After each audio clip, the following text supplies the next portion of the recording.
Olha, tem uma pergunta que com certeza todo mundo já se fez pelo menos uma vez na vida. O que acontece quando a gente morre?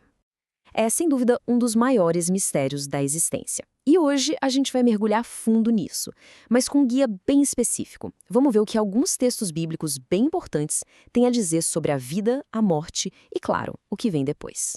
Para a gente entender a resposta, nosso roteiro vai ser o seguinte: vamos começar lá na origem da vida, depois ver como a morte entrou na história e o que os textos chamam de sono dos mortos. Daí, vamos dar uma olhada com uma lupa em alguns textos bem conhecidos e, por fim, descobrir a grande esperança que eles apresentam. Vamos lá? Pode parecer estranho, mas para entender a morte, a Bíblia nos leva de volta lá para o comecinho de tudo. Afinal, o que ela realmente diz sobre como a vida foi formada? Esse texto de Gênesis é a base de tudo. E aqui tem um detalhe que muda toda a perspectiva.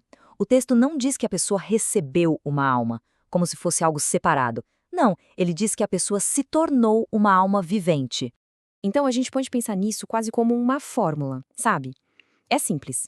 De um lado, o corpo físico, feito do pó. Do outro, o sopro da vida que vem de Deus. Quando juntos os dois, o resultado é o que o texto chama de alma vivente, ou seja, a pessoa por inteiro, um ser vivo completo. É como pensar numa lâmpada. Para ela acender, precisa do bulbo e da eletricidade. Se você corta a energia, a luz apaga. Simples assim. Da mesma forma, quando o corpo e o sopro da vida se separam, aquele ser vivo deixa de existir.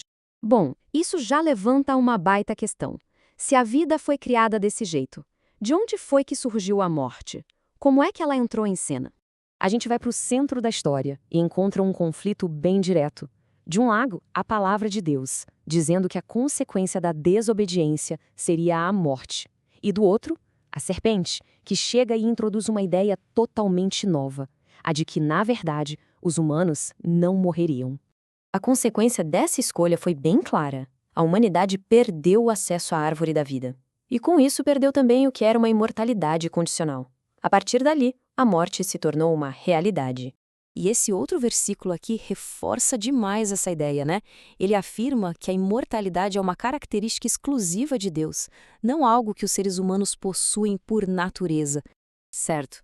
Então, se a pessoa é mortal e a morte é um fato, o que a Bíblia descreve sobre como é, de fato, estar morto? Qual é o estado dos mortos? Olha que interessante, na morte, aquela fórmula da criação que a gente viu, ela simplesmente se inverte. O corpo se decompõe, volta a ser pó, e o sopro da vida retorna para sua origem, para Deus, que foi quem o deu. Os textos são bem diretos ao descrever a morte. Não como uma passagem para outro lugar consciente, mas como um fim total. Fim dos pensamentos, dos sentimentos, da consciência, de tudo. E essa história de Lázaro é um exemplo perfeito da principal metáfora que a Bíblia usa para a morte, um sono profundo, um estado de total inconsciência, mas do qual, e essa é a parte importante, é possível ser despertado. Ok, mas e aqueles versículos que todo mundo conhece e que parecem dizer o contrário? Aqueles que parecem sugerir que existe sim vida logo depois da morte. Vamos dar uma olhada mais de perto em dois dos mais famosos. Ah, esse aqui é um clássico. A conversa de Jesus com o ladrão na cruz. E a grande confusão, na verdade, gira em torno de uma única promessa feita naquele momento tão dramático. Agora, presta atenção num detalhe técnico, mas que muda tudo. A vírgula nessa frase. Essa vírgula foi colocada ali séculos depois pelos tradutores. O texto original em grego não tinha pontuação nenhuma. E aqui o contexto é a chave. O pedido do ladrão foi para o futuro, certo? Lembra de mim quando tu vieres. Então faz muito mais sentido que a vírgula venha depois do hoje.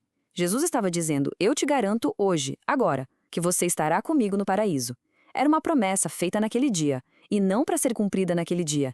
Até porque o próprio Jesus descansou no túmulo até a ressurreição. Outra imagem super forte é essa que a gente encontra em Marcos capítulo 9. Uma imagem que muitas vezes é usada para defender a ideia de um tormento que nunca acaba. Mas essa expressão tinha um significado bem concreto para quem ouvia na época. Ela se referia a um lugar real, o Vale de Inom, ou Geena. Era basicamente o lixão de Jerusalém, onde o fogo queimava sem parar para consumir tudo. O simbolismo, portanto, não era de sofrimento eterno, mas sim de destruição completa, total, definitiva. A ideia de fogo eterno na Bíblia, então, é de um fogo cujos resultados são eternos. Pensa só, Sodoma e Gomorra foram destruídas por um fogo eterno, mas, obviamente, elas não estão pegando fogo até hoje. A destruição foi permanente, irreversível. Esse é o ponto. Depois de esclarecer esses pontos que geram tanta dúvida, os textos bíblicos nos levam para uma conclusão poderosa e, acima de tudo, cheia de esperança sobre o destino final. E a esperança não está na ideia de uma alma que sobrevive à morte. Não. O conforto, a grande promessa, está na certeza de uma ressurreição futura. E a imortalidade, veja só, não é algo que a gente já tem. Segundo essa visão, ela é um presente, uma dádiva, que será concedida a todos os justos somente no dia da segunda vinda de Jesus. E no fim das contas, essa perspectiva muda completamente o jogo. A morte deixa de ser um portal para um outro mundo e se torna o que a Bíblia chama de sono, temporário, inconsciente. E a esperança não se concentra mais no que acontece no instante em que o coração para de bater, mas sim no glorioso dia do grande despertar, o dia da ressurreição.